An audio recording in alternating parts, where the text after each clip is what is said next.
una misma habilidad puede ser utilizada para hacer el bien o para hacer el mal. Quienes tengan estudios hechos en medicina sabrán que un bisturí puede salvar una vida, pero también puede destruirla. Durante la Segunda Guerra Mundial, hubo un hombre que decidió volcar sus estudios en medicina y antropología de una manera bastante particular. No buscaba salvar vidas ni calmar dolencias, sino que experimentaba en un camino de investigación sobre genética y eugenesia, es decir, perfeccionamiento de la especie humana a partir de las leyes biológicas. De todas formas, lo más macabro del caso es que estas actividades las realizaba sin ningún tipo de reparo en las personas. En esta ocasión, prisioneros del campo de concentración de Auschwitz, llevando a cabo prácticas en hombres, mujeres y niños que no eran más que torturas. Su nombre era Josef Mengele y fue uno de los miembros del partido nazi más temidos por sus víctimas, al punto de que hoy en día se lo conoce por su lapidario sobrenombre, el Ángel de la Muerte.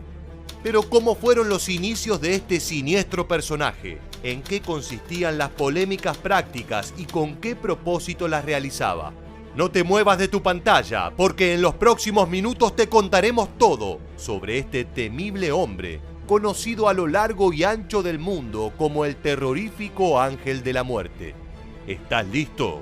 Pues entonces, prepárate para viajar en el campo de batalla, lo que le permitió retomar sus investigaciones en el Instituto Kaiser Wilhelm para antropología, genética humana y eugenesia.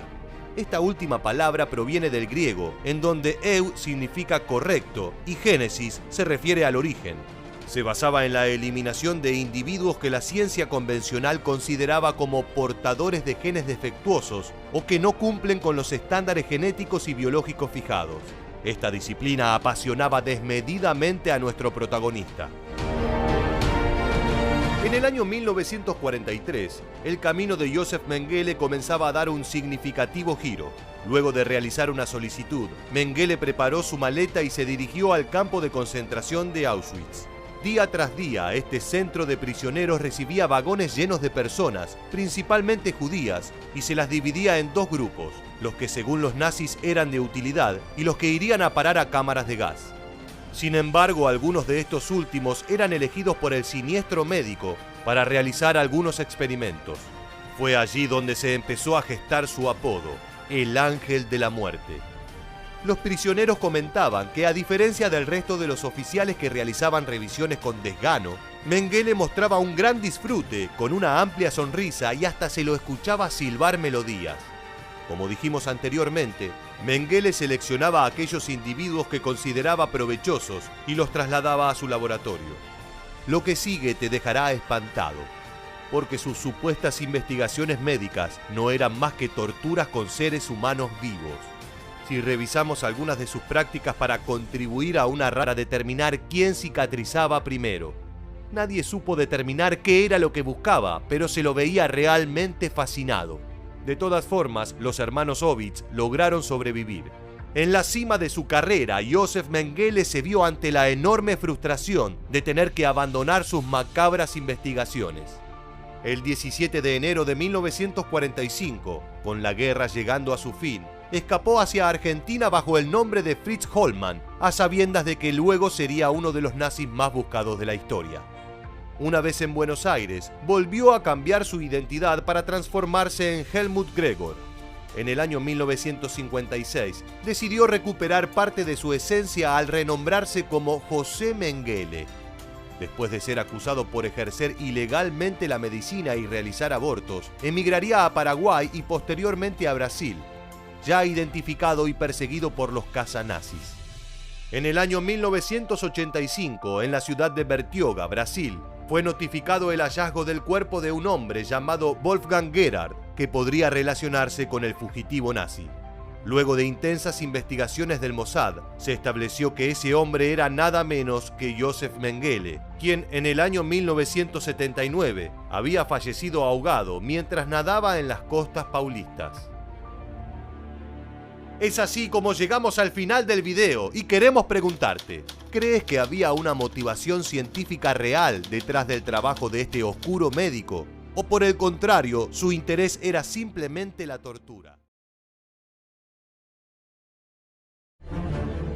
Pese a los horripilantes actos cometidos por los miembros más importantes del partido nazi a mediados del siglo XX, existen algunos personajes que han sido cuestionados incluso por siniestros hombres como Hermann Göring y Heinrich Himmler. Uno de ellos, quizás el más extravagante, fue Theodor Morell, mejor conocido como el Canciller Agujas, quien ofició como médico personal del mismísimo Adolf Hitler desde 1936 hasta 1945.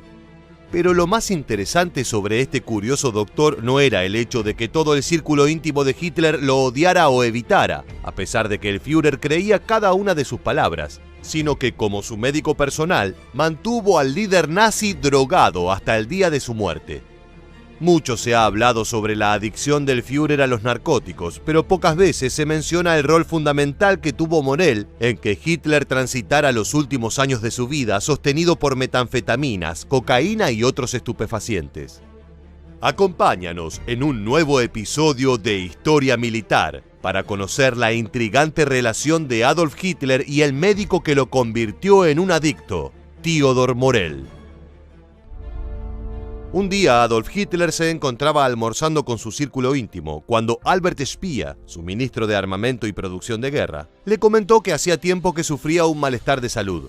El Führer no dudó ni un segundo y le recomendó a Speer que visitara a su médico personal, un tal Morell. Confiando en las palabras del hombre más importante de Alemania, el ministro no dudó en visitar a Morell.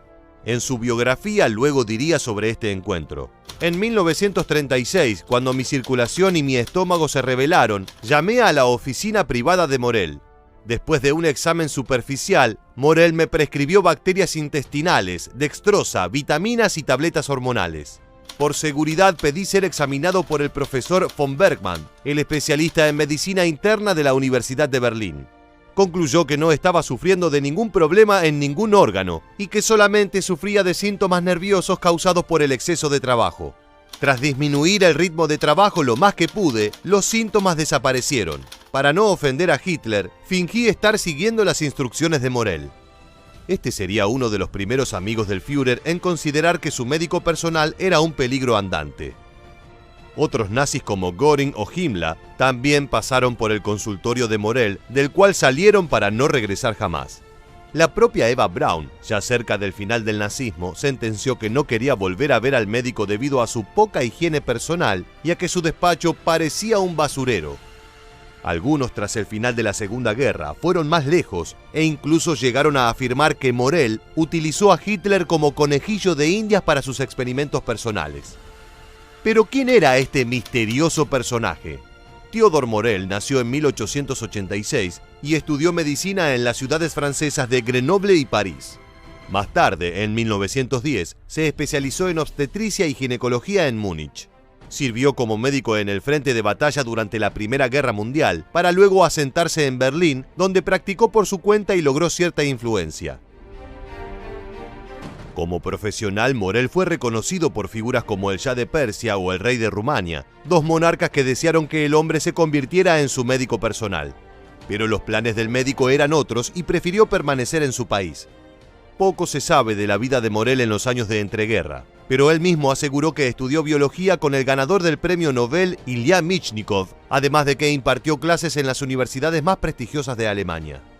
Aunque Morell se llamaba a sí mismo profesor, nada de esto fue confirmado jamás.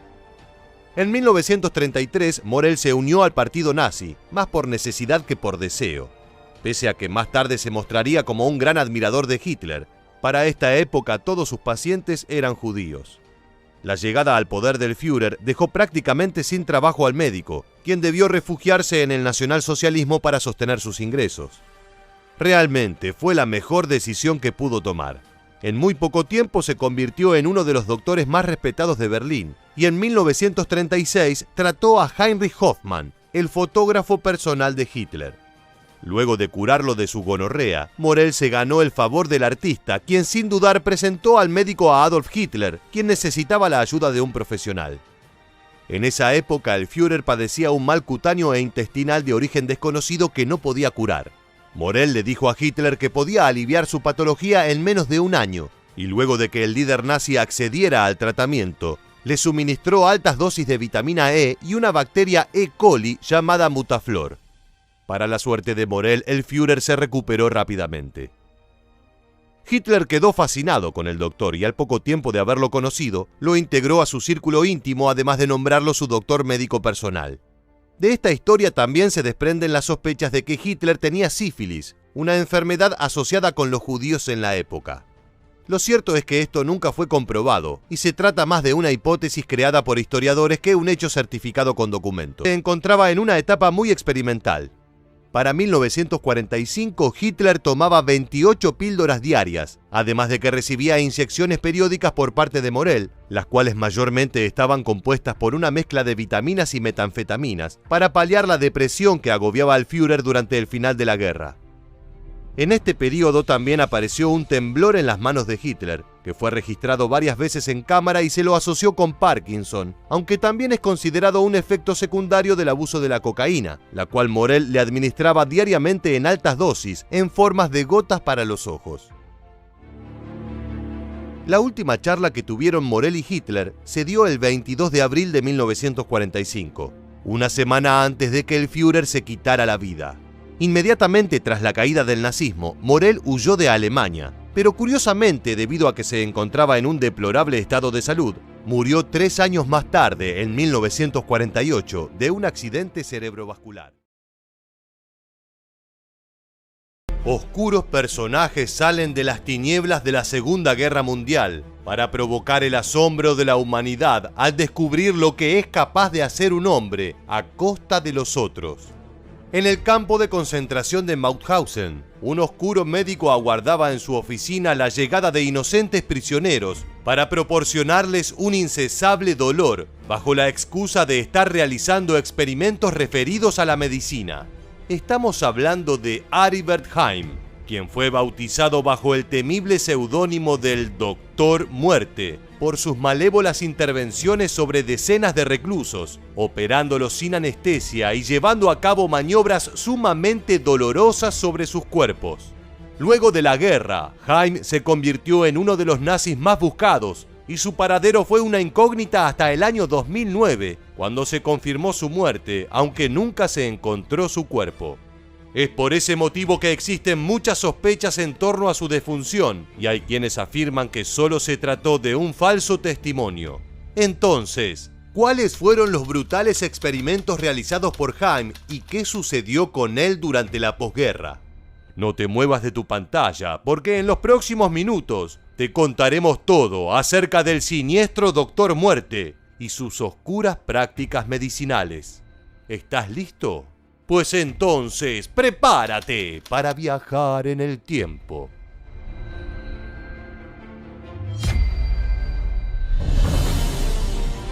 Aribert Heim nació el 28 de junio de 1914 en la ciudad de Bad Radkersburg, dentro del Imperio Austrohúngaro. En el año 1935 se unió al partido nazi y en 1940 recibió el diploma en medicina luego de terminar sus estudios en la Universidad de Viena. Durante ese mismo año, en el contexto de la Segunda Guerra Mundial, Heim se ofreció como voluntario para formar parte de las Waffen-SS alemanas, donde con el tiempo supo ascender al cargo de Hauptsturmführer, es decir, capitán. Luego de un año, Heim fue enviado bajo el rol de médico al campo de concentración de Mauthausen, ubicado en la ciudad homónima dentro de Austria. A modo de contexto, mencionaremos que sus instalaciones estaban divididas en aproximadamente 100 subcampos ubicados en Alemania y Austria, y Heim trabajó específicamente en el campo de Ivensee, ubicado en la ciudad austríaca de Linz. Mauthausen fue uno de los primeros campos creados por Adolf Hitler y se estima que allí fueron asesinados entre 120.000 y 320.000 prisioneros.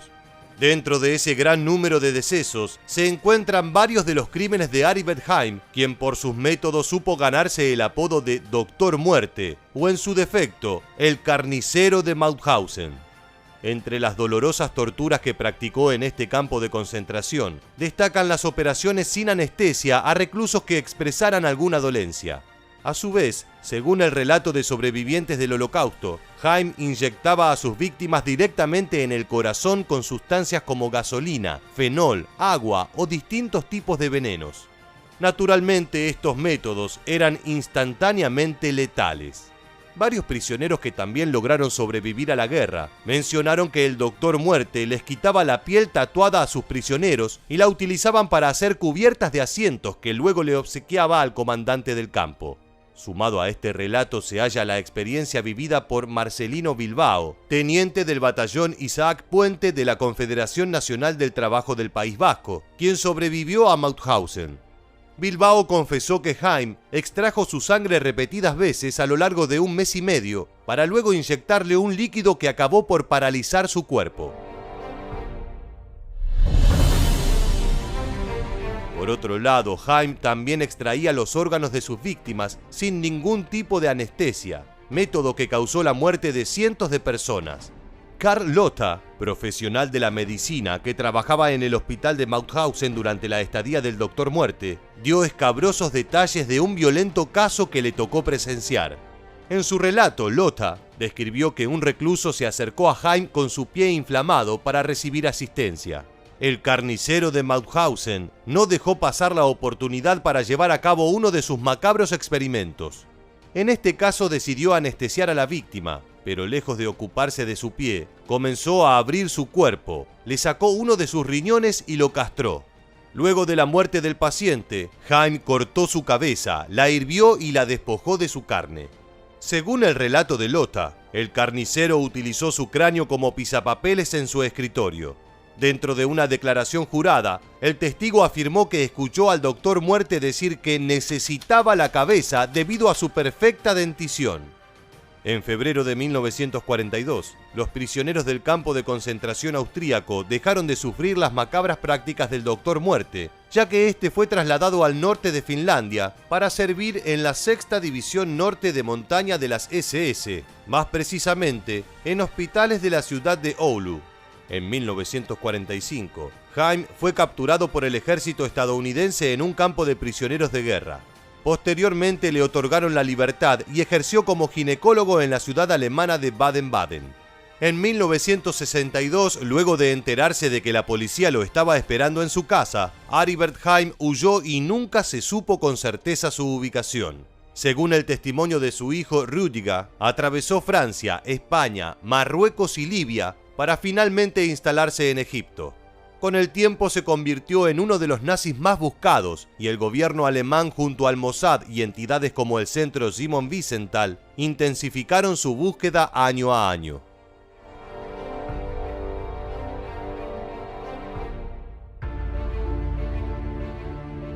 Para hallar información concreta, debemos situarnos en el año 2001, ya que recién en ese entonces se hallaron registros fiscales del abogado de Jaime que realizó una solicitud a Alemania.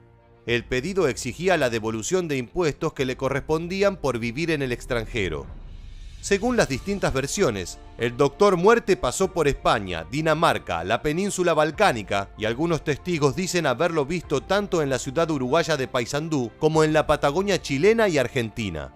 En 2005, la policía española informó erróneamente haberlo hallado en la ciudad de Palafrugell. Al año siguiente, un periódico alemán informó que Jaime había tenido una hija llamada Waltraud, quien vivía en las afueras de la ciudad de Puerto Montt, en Chile.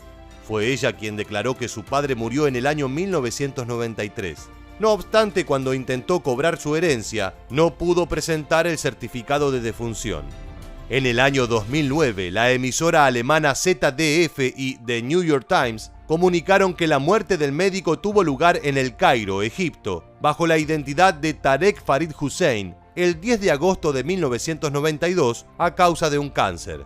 Su hijo Rüdiger aseguró haber estado con él el día de su muerte y manifestó su disconformidad, ya que las autoridades egipcias lo obligaron a enterrar a su padre en una fosa común sin nombre. Esto hizo que fuera imposible para los investigadores encontrar su cuerpo para realizarle pruebas de ADN. Sin embargo, el Centro Simon Wiesenthal no creyó esta versión y decidió presentar una denuncia por sospecha de falso testimonio, debido a que tiempo antes, Rüdiger Jaime había declarado desconocer el paradero de su padre. Pasados los años, no hay información verificada sobre la muerte del Doctor Muerte, pero según la justicia egipcia, debemos quedarnos con que su fallecimiento ocurrió el 10 de agosto de 1992 en la ciudad de El Cairo.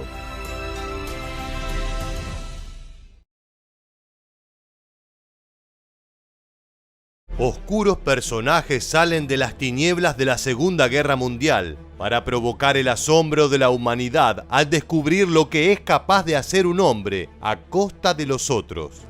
En el campo de concentración de Mauthausen, un oscuro médico aguardaba en su oficina la llegada de inocentes prisioneros para proporcionarles un incesable dolor bajo la excusa de estar realizando experimentos referidos a la medicina. Estamos hablando de Aribert Heim, quien fue bautizado bajo el temible seudónimo del Doctor Muerte por sus malévolas intervenciones sobre decenas de reclusos, operándolos sin anestesia y llevando a cabo maniobras sumamente dolorosas sobre sus cuerpos. Luego de la guerra, Heim se convirtió en uno de los nazis más buscados y su paradero fue una incógnita hasta el año 2009, cuando se confirmó su muerte, aunque nunca se encontró su cuerpo. Es por ese motivo que existen muchas sospechas en torno a su defunción, y hay quienes afirman que solo se trató de un falso testimonio. Entonces, ¿cuáles fueron los brutales experimentos realizados por Heim y qué sucedió con él durante la posguerra? No te muevas de tu pantalla, porque en los próximos minutos te contaremos todo acerca del siniestro Doctor Muerte y sus oscuras prácticas medicinales. ¿Estás listo? Pues entonces, prepárate para viajar en el tiempo.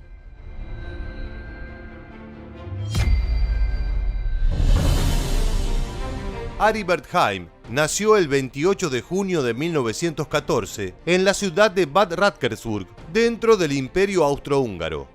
En el año 1935 se unió al partido nazi y en 1940 recibió el diploma en medicina luego de terminar sus estudios en la Universidad de Viena. Durante ese mismo año, en el contexto de la Segunda Guerra Mundial, Heim se ofreció como voluntario para formar parte de las Waffen-SS alemanas, donde con el tiempo supo ascender al cargo de Hauptsturmführer, es decir, capitán. Luego de un año, Heim fue enviado bajo el rol de médico al campo de concentración de Mauthausen, ubicado en la ciudad homónima dentro de Austria. A modo de contexto, mencionaremos que sus instalaciones estaban divididas en aproximadamente 100 subcampos ubicados en Alemania y Austria, y Heim trabajó específicamente en el campo de Ibensee, ubicado en la ciudad austríaca de Linz. Mauthausen fue uno de los primeros campos creados por Adolf Hitler y se estima que allí fueron asesinados entre 120.000 y 320.000 prisioneros. Dentro de ese gran número de decesos se encuentran varios de los crímenes de Aribert Heim, quien por sus métodos supo ganarse el apodo de Doctor Muerte, o en su defecto, el carnicero de Mauthausen.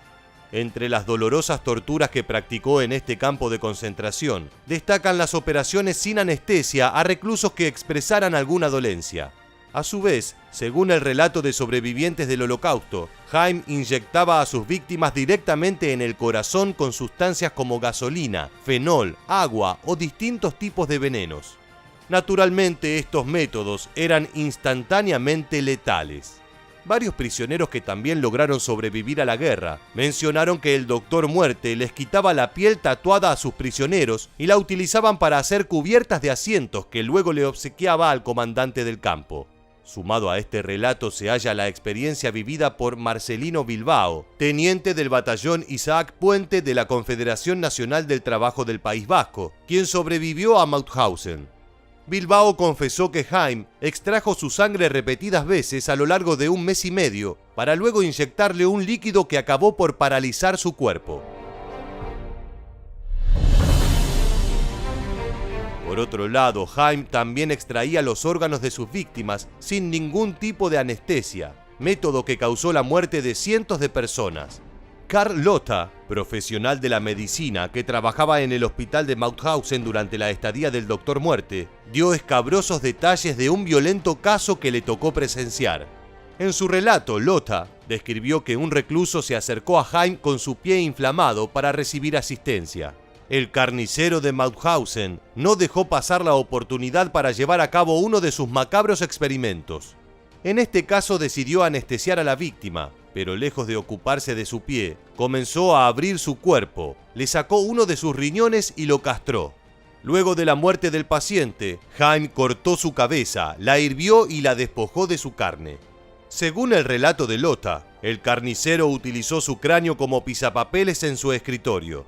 Dentro de una declaración jurada, el testigo afirmó que escuchó al doctor Muerte decir que necesitaba la cabeza debido a su perfecta dentición. En febrero de 1942, los prisioneros del campo de concentración austríaco dejaron de sufrir las macabras prácticas del doctor Muerte, ya que este fue trasladado al norte de Finlandia para servir en la 6ª División Norte de Montaña de las SS, más precisamente en hospitales de la ciudad de Oulu. En 1945, Haim fue capturado por el ejército estadounidense en un campo de prisioneros de guerra. Posteriormente le otorgaron la libertad y ejerció como ginecólogo en la ciudad alemana de Baden-Baden. En 1962, luego de enterarse de que la policía lo estaba esperando en su casa, Aribert Haim huyó y nunca se supo con certeza su ubicación. Según el testimonio de su hijo Rüdiger, atravesó Francia, España, Marruecos y Libia para finalmente instalarse en Egipto. Con el tiempo se convirtió en uno de los nazis más buscados y el gobierno alemán junto al Mossad y entidades como el Centro Simon Wiesenthal intensificaron su búsqueda año a año.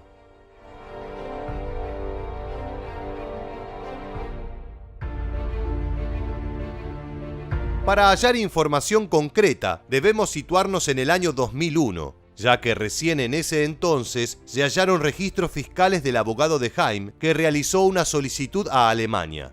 El pedido exigía la devolución de impuestos que le correspondían por vivir en el extranjero. Según las distintas versiones, el doctor Muerte pasó por España, Dinamarca, la península balcánica y algunos testigos dicen haberlo visto tanto en la ciudad uruguaya de Paysandú como en la Patagonia chilena y argentina. En 2005, la policía española informó erróneamente haberlo hallado en la ciudad de Palafrugell. Al año siguiente, un periódico alemán informó que Haim había tenido una hija llamada Waltraud, quien vivía en las afueras de la ciudad de Puerto Montt, en Chile. Fue ella quien declaró que su padre murió en el año 1993. No obstante, cuando intentó cobrar su herencia, no pudo presentar el certificado de defunción. En el año 2009, la emisora alemana ZDF y The New York Times comunicaron que la muerte del médico tuvo lugar en El Cairo, Egipto, bajo la identidad de Tarek Farid Hussein, el 10 de agosto de 1992 a causa de un cáncer. Su hijo Rüdiger aseguró haber estado con él el día de su muerte y manifestó su disconformidad, ya que las autoridades egipcias lo obligaron a enterrar a su padre en una fosa común sin nombre. Esto hizo que fuera imposible para los investigadores encontrar su cuerpo para realizarle pruebas de ADN. Sin embargo, el Centro Simon Wiesenthal no creyó esta versión y decidió presentar una denuncia por sospecha de falso testimonio, debido a que tiempo antes, Rüdiger Haim había declarado desconocer el paradero de su padre. Pasados los años, no hay información verificada sobre la muerte del doctor Muerte, pero según la justicia egipcia, debemos quedarnos con que su fallecimiento ocurrió el 10 de agosto de 1992 en la ciudad de El Cairo.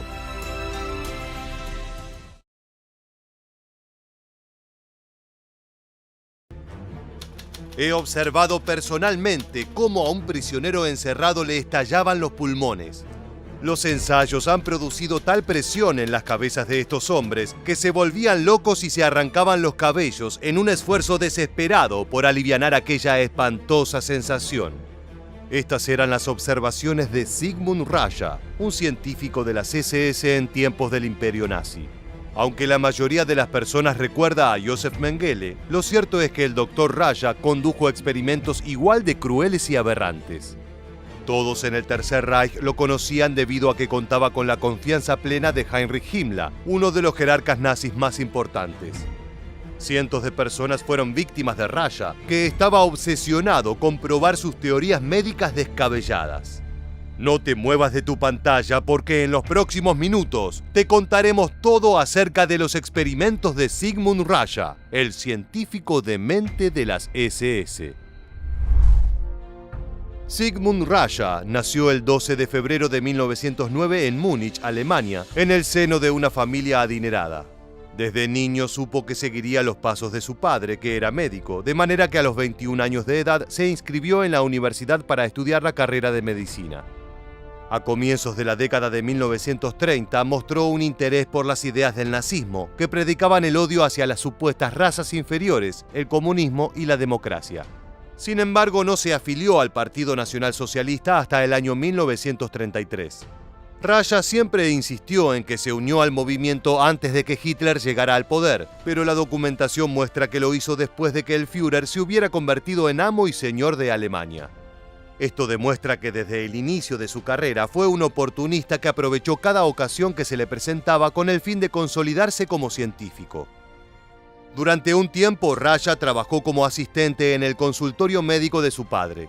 Por otro lado, procuró escalar posiciones dentro del nazismo e ingresó a las SA, es decir, a los camisas pardas.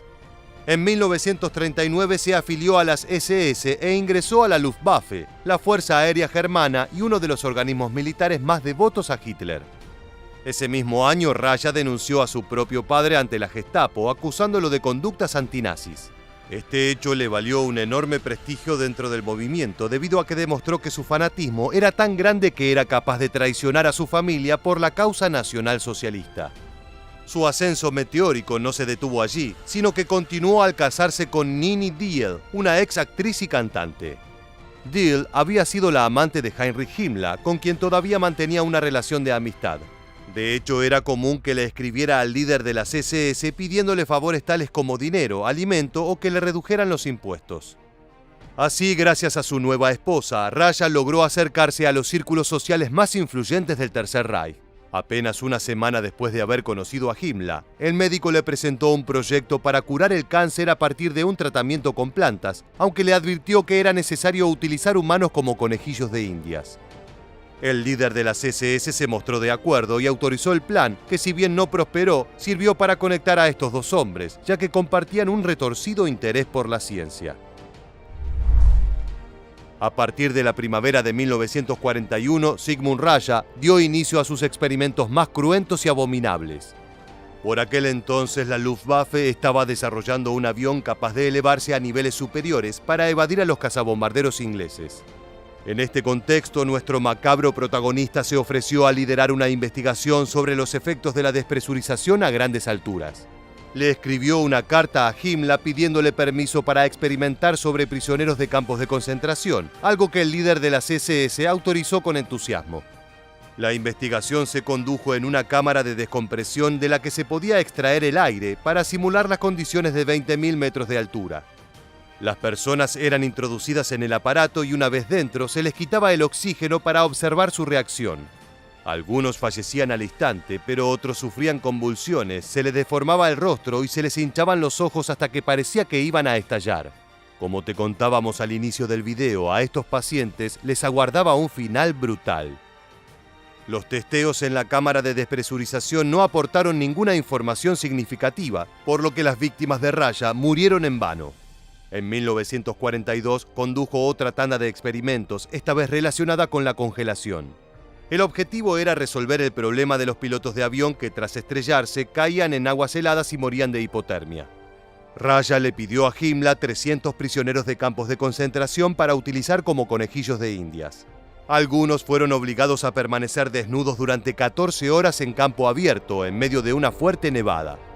Otros fueron sumergidos en un tanque de agua helada durante capaces de tener hijos hasta una edad avanzada, algo que captó la atención del líder de las SS, quien estaba obsesionado con aumentar la natalidad. Raja anunció que su esposa, Nini, había dado a luz a 3 niños a pesar de que tenía casi 50 años. Sin embargo, lo que en realidad sucedía es que el científico daba instrucciones a su asistente, Yuli Mushla, para robar infantes, falsificar su documentación y hacerlos pasar por sus hijos. El matrimonio Raja llegó al extremo de asesinar a su cómplice para borrar las huellas de sus crímenes. Yuli, la asistente, fue citada a una cabaña en las montañas, lejos de las ciudades, y una vez allí, el científico la estranguló con sus propias manos. El cuerpo fue abandonado en la intemperie y durante 2 años nadie lo encontró. En 1944, la esposa de Raja fue arrestada en una estación de tren mientras intentaba secuestrar a un bebé. La investigación posterior reveló que los hijos de la pareja habían sido robados a otras familias y que habían matado a su propia asistente. Himmler estaba furioso y como castigo los envió a campos de concentración. Sigmund Raya terminó detenido en Buchenwald y luego trasladado a Dachau, mientras que Nini Dill fue a parar a Ravensbrück y allí permanecieron encerrados durante meses.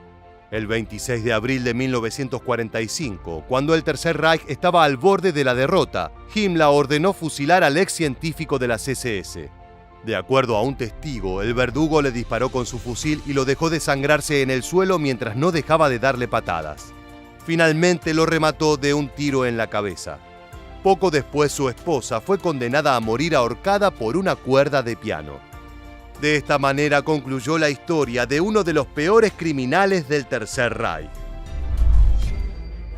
Llegamos al final del video y queremos preguntarte, ¿crees que Raya fue peor que Mengele? Déjanos tu respuesta en la bandeja de comentarios aquí debajo y no olvides suscribirte a nuestro canal para conocer muchos más sucesos militares que dejaron su huella en la historia.